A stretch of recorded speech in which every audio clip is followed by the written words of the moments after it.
Bonjour à tout le monde et à tous. Mohamed, je vais te faire la surprise nag quand même.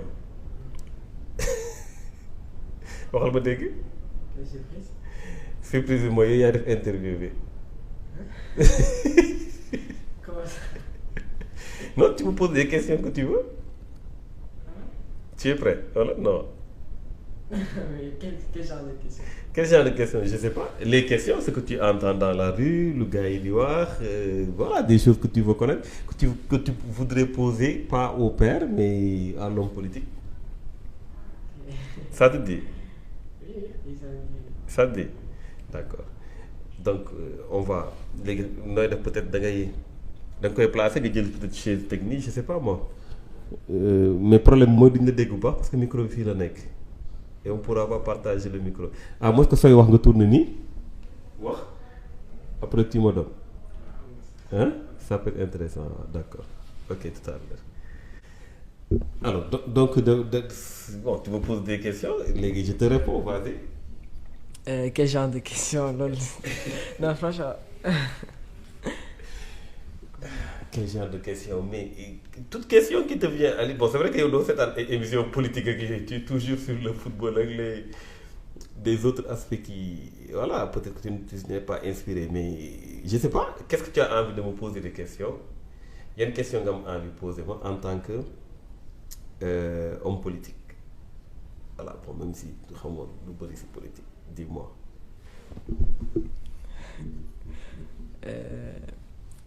Je vais essayer de te poser des questions.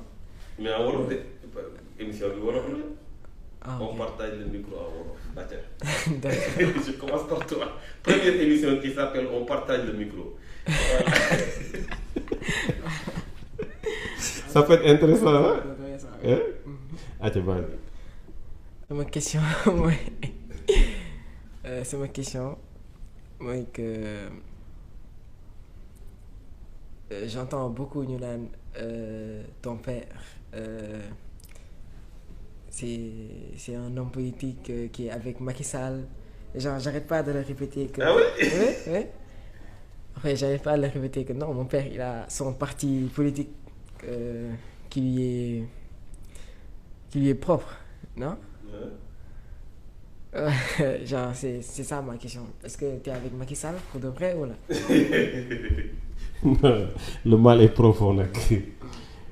C'est une question bu ma surprendre trop sax parce que parce que je pensais que c'était évident tellement évident mais c'est vrai que yéen seen xarit yi et tout ça ci réseaux sociaux yi dañuy nekk ci réseaux sociaux yi moom dañuy le plus souvent voilà dañuy suivre commentaires yeeg et cetera te parfois gars yi ñu jiiñ la ay affaires ak yooyu mais parfois tu te dis que les gens dañuy am maturité dépassée loolu xam na ne nit ki da nga koy juger par rapport aux faits par rapport à ce qu'il fait et cetera mais doo ko juger ci ay commentaires rek ay gars yi wax nañ et cetera mais su dee yow mii yaa ma posé question boobu et pour la première fois j'ai jamais discuté avec toi sur ça c'est vrai que je discute pas avec toi sur politique ak yooyu mais su dee yaa ma posé question bi ça veut dire que le mal est profond c'est-à-dire on te dit ça à l'école quoi ok en fait man j'ai commencé à me poser à Macky Sall depuis 2013 ba 2000 teel la ñu 2023 ça fait 10 ans que je me pose à Macky Sall donc ñu ci bëri ñoo xamante ne ñu ngi ci échiquier politique bi nekk ci opposition bi ñu ci bëri defuñu sax la moitié ci li ñu def en termes de résilience en termes de position de cohérence dans notre démarche et cetera. Que les gens vont te dire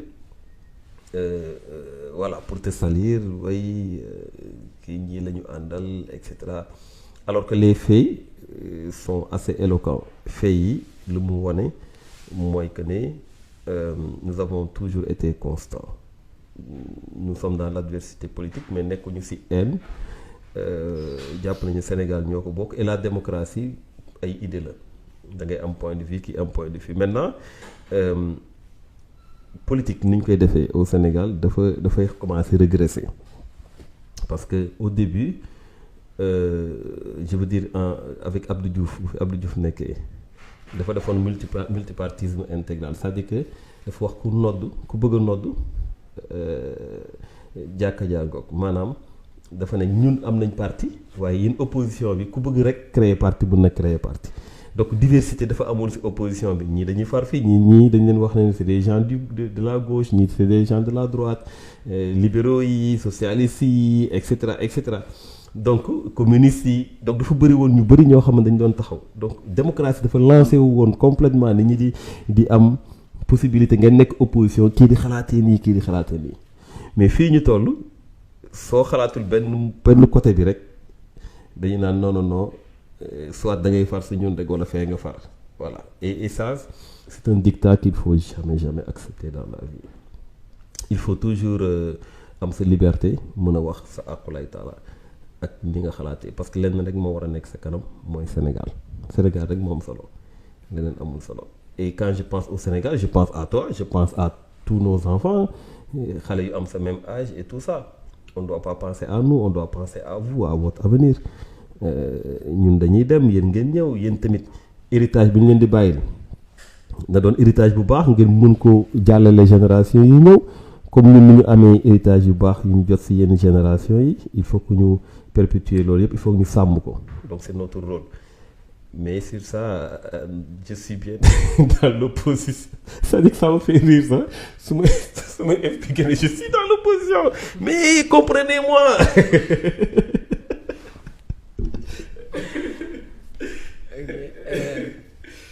Alors maintenant ma deuxième question ce sera. Ouais, c'est vrai j'oublie sama beneen question mooy. Aucune idée. Alors. Vas-y, n'importe quelle question. C'est vrai qu'à mon culture politique, parce que moi, tu as un papa politicien, mais qui fait de la politique, mais à mon culture politique, parce que je parle pas de politique. Moi, je parle de politique. Et je sais même pas si tu suis mes émissions ou tout ça, donc voilà. Mais pose-moi n'importe quelle question. Vas-y, même en dehors de la politique, hein, si tu veux. On partage le micro. D'accord. Alors, est-ce que yow Ousmane Sonko vous avez le mot ok vous êtes adversaire ou bien c'est ce que je veux te demander. Mais pourquoi vous posez la question? Parce que c'est relié à ma première question. À l'école on dit que ton père il n'est pas avec Ousmane Sonko parce que tu l'avais attaqué il y a pas longtemps. Oui.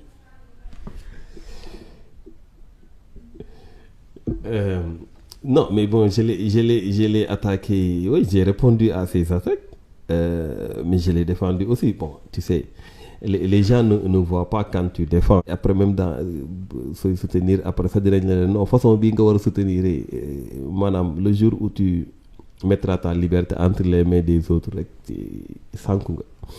Parce que les gens n'ont jamais assez. Mais moi, je suis sur les principes. Je suis un homme de principe. Je n'ai aucun problème personnel avec lui, évidemment. Évidemment, ça n'a aucun sens. On a, à chaque fois que j'ai pu le défendre, je l'ai fait et les gens ne le disent pas assez. Mais je ne veux même pas qu'ils le disent parce que je le faisais pour des principes. Les mêmes principes qui me conduisent, c'est vrai que je suis français. Même principe qui me conduisent.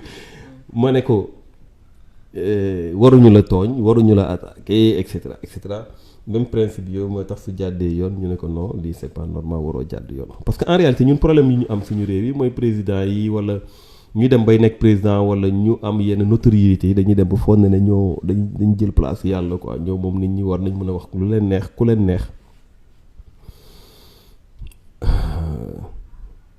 loolu nag il faut pas que nga koy nangul kenn.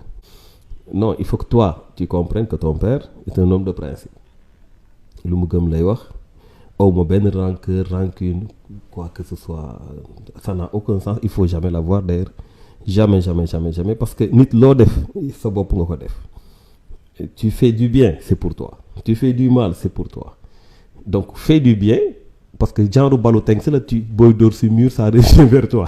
Soo ko dóoree bu baax, ça revient fort vers toi. Donc fais du bien. Et dóor ko bu baax mu ñëwaat du bien parce que loolu mooy doon sa njëriñ donc dans nos démarches ñun amuñu du mal bu ñu def aux gens, on fait du bien et la critique aussi c'est une bonne chose pour man. Nit su jàddee yoon da nga ko daan jàddul yoon su defee lu jaadul nga ne ko jaaduwul su d'accordul nga ne ko d'accordul en dehors des émotions, de la terreur, des menaces, soo ko waxee ñu saaga la soo ko waxee ñu truc voilà. Donc non, j'ai pas de problème, on n'est pas adversaire aussi parce que on est dans l'opposition, ñoo bokk opposition bi, mais on n'est pas d'accord parfois, c'est tout. Voilà, ça arrive. Mais yow parfois on n'est pas d'accord, on discute, on n'est pas d'accord. Ah ben voilà.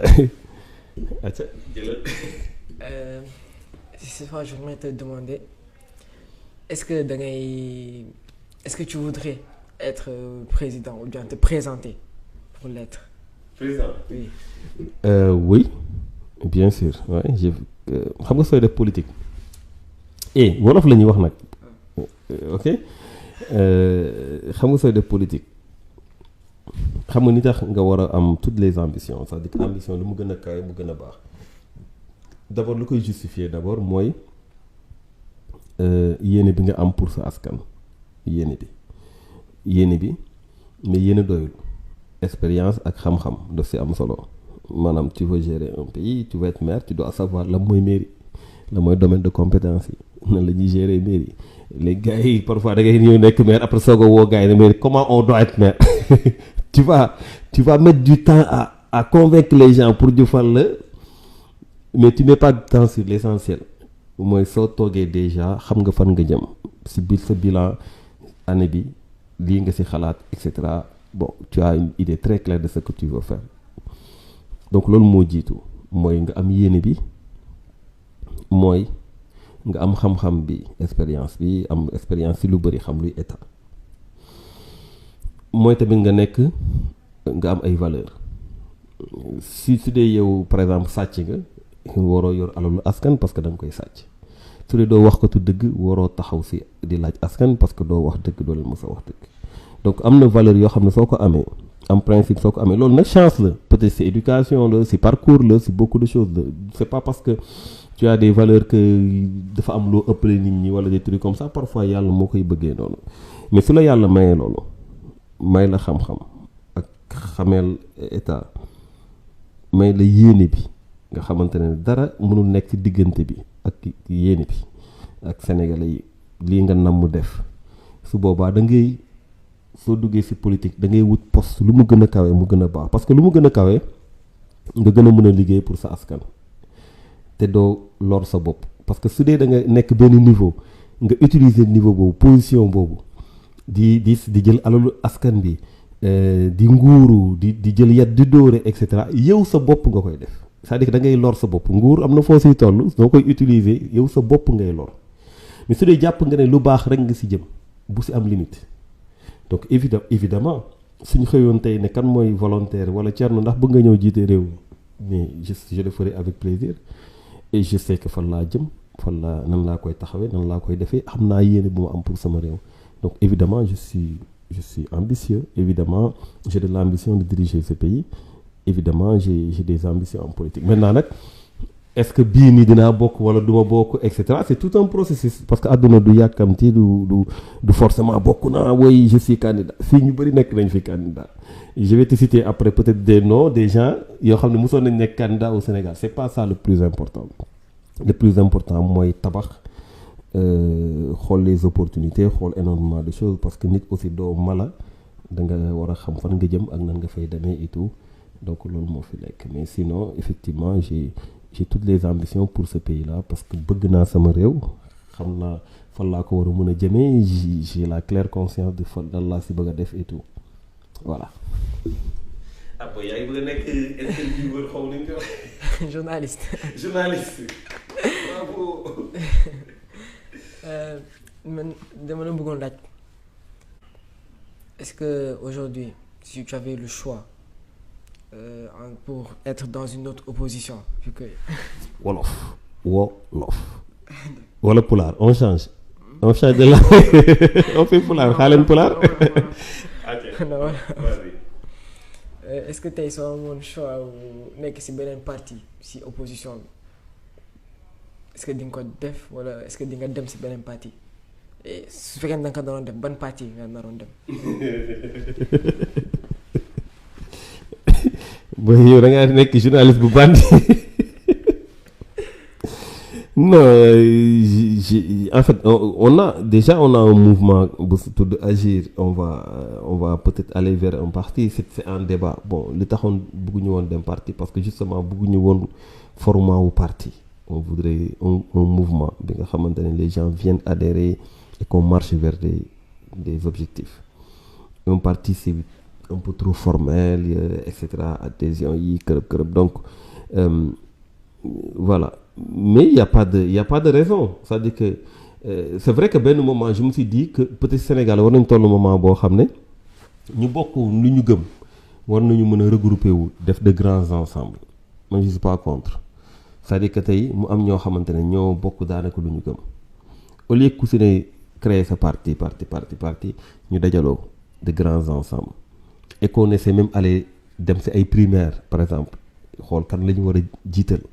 ñu jiital ko ñeneen ñi ci nekk ñu topp ci ginnaaw parce que de toutes les façons li am solo mooy idée yi nga am nga mun ko partager ak ñeneen ñu mun ko doxal mun nga am idée par exemple dans nos pays am na ñoo xamante ne dañ ay xam-xam yu gën a Cheikh Anta Diop yaa ngi koy dégg Mamadou Dia et cetera mais ils n'ont jamais été présidents mais ils avaient des idées ça veut pas dire que ñu nekkoon président amuñu woon idée mais peut-être ils auraient pu révolutionner beaucoup de choses donc idée c'est pour être mise en œuvre. Du pour rek garder ko comme ça oui am naa benn idée j'ai mon parti bon non moo tax je suis très ouvert à ces genres de réflexion par exemple donc je n'ai aucun problème par rapport à ça voilà maintenant soo ne ban parti ngay war a dugg c'est comme si tu peux penser à un leader boo xam ne war nga mën a dem ànd ak moom wala des trucs comme ça moo tax ma ne la tey jii pour man je suis un leader achevé en termes d'expérience, en termes de conviction, d'idées, de programme, de présence, de voilà, etc. Et on a une marge parce que bon, il y a le rekam, mais on est encore jeune. Donc il y a comme wuñu. Donc de ce point de vue, il n'y a aucun souci. On est très à l'aise. Mais effectivement, mun nañ dem dans de grands ans, par exemple dajaloo comme li ñuy wax yëkkateendoo dóorandoo muy doon ànd nawle quoi. Voilà.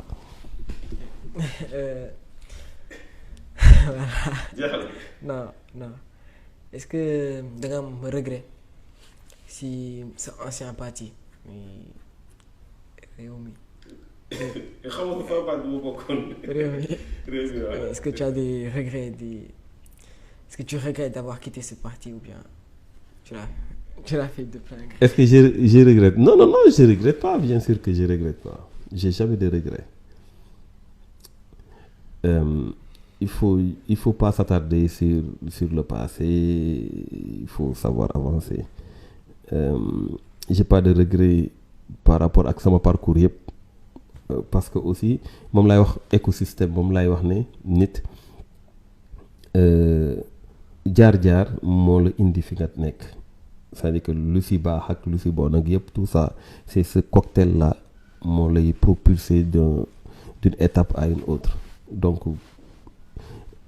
regret dafay fekk nga xam la mooy finalité c'est-à-dire que tey di nga ne non je regrette d'avoir été là ben écoute tu étais là c'est ce qui t'a permis d'être là aujourd'hui tu as été quelque part tu es là aujourd'hui c'est cette transition là le fait nga jaar foofu moo mën a tax nga nekk fii donc y a rien à regretter moi je suis pas quelqu'un qui regrette y a aucun problème. ay commencé jeexal. Non. Bon, mais si ça jeexalee ñu xam ne jeex na ma damaa sonn. C'est la première émission nag it. Ouais, c'est vrai. On va pas trop s'éterniser quoi. Ouais. Donc... Non, ça va si ça enfin, je veux dire si ça marche, ça va être une émission présentée par non, pas présentée par non. Non, attends. On partage le micro, ça va peut-être être quelqu'un d'autre. Ouais, c'est vrai que tu peux toi aller prendre des questions et venir me les poser, c'est vrai, pourquoi pas? Oui? Ah oui, c'est vrai, ça peut être l'idée. Bon. Ça peut, par exemple, être une fois par semaine, par 2 semaines, via l'actualité. Ouais. Et on le fait ensemble. Et on le fait ensemble. La nuit. Pendant que tout le monde dort. Pendant que tout le monde dort.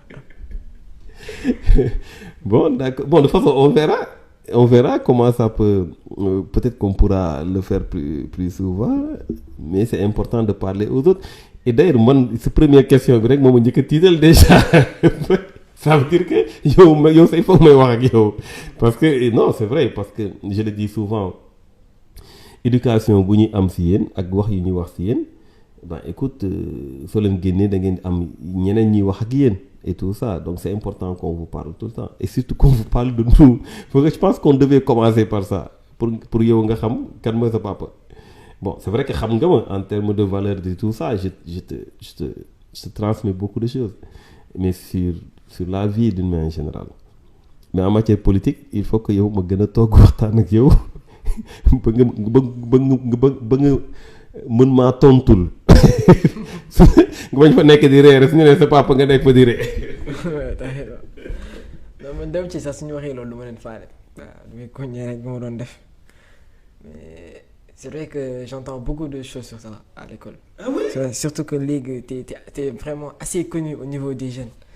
Ah oui? C'était ton objectif, non? Ouais, ah, ils me connaissent maintenant. Ouais, ils te connaissent vraiment, genre. Enfin, c'est vrai que da ngay yeesal tout le temps parce que tu sais. Quand j'étais député, quand j'étais dans Rewmi, après j'étais député et tout ça. Par exemple, quand j'étais député en 2012, hein, ça veut dire que tey ñu am 20 ans, ils avaient 10 ans. Donc ils peuvent ne pas me connaître, tu sais. Moi, toujours, da ngay yeesal, c'est-à-dire que toujours il faut truc. Parce qu'au contraire, ce qu'ils vont connaître de moi, moi, le gars il bind ci commentaire ak luñ may c'est comme ce que tu dis. Non, waa ji àndul ak kii, donc fais le far. Loolu la ñuy xam ci man. Et c'est là où se trouve le danger. Parce qu'ils n'arrivent pas à en fait, ils portent des œillères, les femmes fu ñu leen di orienter, ils sont dans des réseaux, dans des trucs, ils entendent la même chose, finalement, tu te fais une réputation auprès d'eux, bon, ça n'a rien à voir avec ta personne. Donc, c'est ça le grand risque des réseaux sociaux aujourd'hui. Il faut toujours parler, il faut toujours expliquer, il faut toujours échanger tant que tu peux. Parfois, je me fais commentaire, ça m'a pas essayé de me dire tontu. Gars ma non mais un leader xam nga warul sax ñëw di kii ma leen mais attendez yow ña nga bëgg a jiital ña nga bëgg a jiite ñi ngay bëgg a jiite il faut ngay waxtaan ak ñoom qu'ils te connaissent voilà. Mais nit ñi dafa am il faut que ñu redéfinir notion de leadership voilà léegi la nga wax sama photo bu ma on l'a commenté ensemble. Tu voudrais vraiment qu'on en parle maintenant? Mais je sais pas, ça m'est venu comme ça. Ça dit que ça m'est venu comme ça parce que c'est ça aussi les réseaux sociaux. Tu as vu que les commentaires, on a rigolé, hein? Qu'est-ce que tu en penses, toi? Ça te fait rire, quoi? Non, ça fait... Ça te dérange pas? Non, ça dérange pas, non. Bon commentaire, moi, je vais Tant que carotte. Tant que carotte.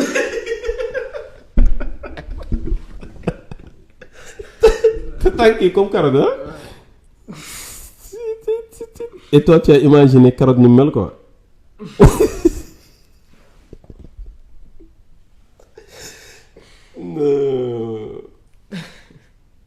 Non mais moo tax dëkk bi soo stressé yow la neex de.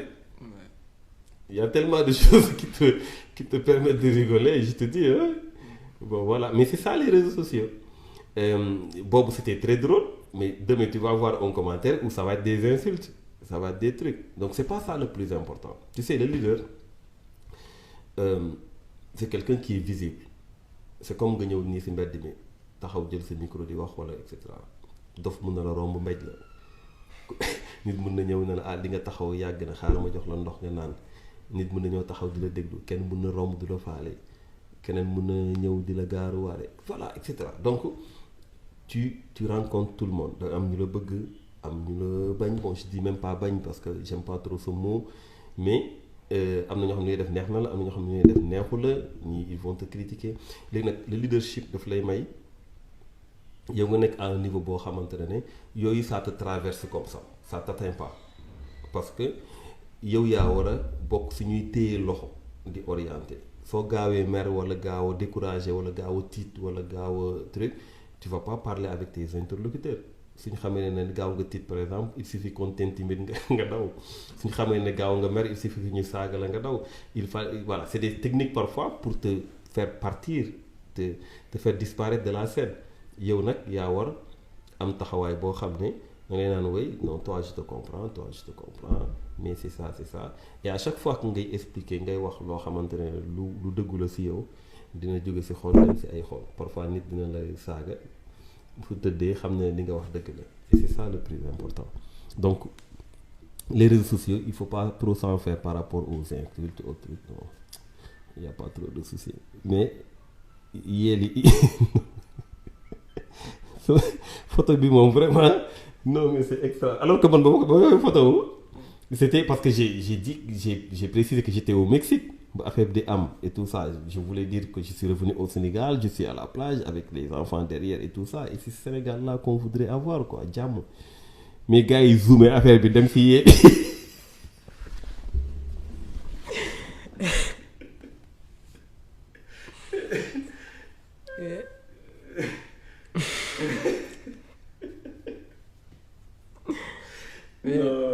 te pourtant sama yére sewul de. non sewul. mais photo bi ni ñu ko jëlee la. exactement. J'espère vous revoir. J'espère vous revoir prochainement. Merci d'avoir répondu à mon invitation. Ah, c'est vrai que c'est à toi que je parle. Quand tu dis Tago, c'est comme si merci d'avoir répondu à mon invitation, à mes questions. Oui, d'avoir répondu à tes questions. D'accord. Ouais. Mais c'est moi. Merci de m'avoir posé des questions. Des questions inhabituelles. Ce premier question bi moom xaw na maa rey. Bon, d'accord. Ok, merci. Ok. Merci beaucoup. Mën nga couper léegi.